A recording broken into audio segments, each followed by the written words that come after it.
that I have a lot of father figures, role models in my life, and I've been really fortunate and grateful to have had them play vital roles in my upbringing. And AR happens to be one of them. By AR, I mean A.R. Rahman. I respect him a lot. He's just like my father. He's actually a little bit younger than my dad, and his daughter is exactly my age, I think. And we have a lot of respect and love for each other. And I worked with him in his band as his bassist for 8.5 years. Until 5 years ago, I moved to the US and I associated myself with other pop artists in the US, and I have my own band as well and own music that I tour with.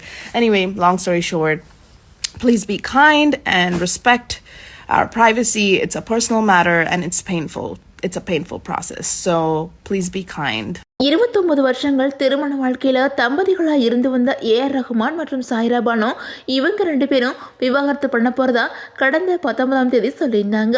இது பேரதிர்ச்சியை ஏற்படுத்தியிருந்துச்சு.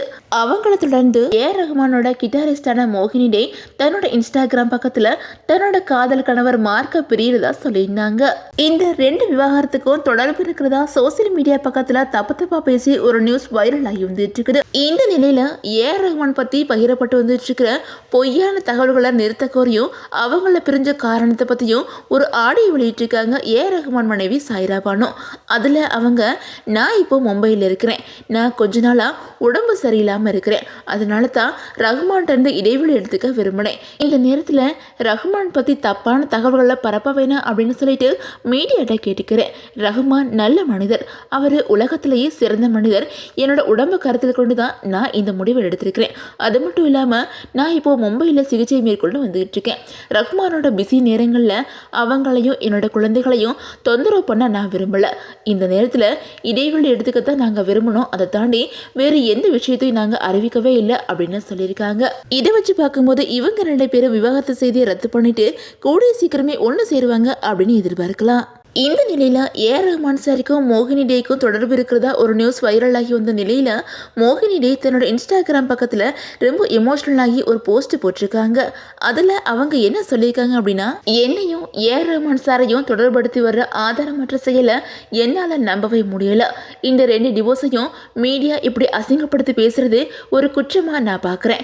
நான் சின்ன குழந்தையிலேருந்து கிட்டத்தட்ட 8 வருஷம் movies டூர்ஸ்னு AR Rahman sir கூட work பண்ணியிருக்கேன்.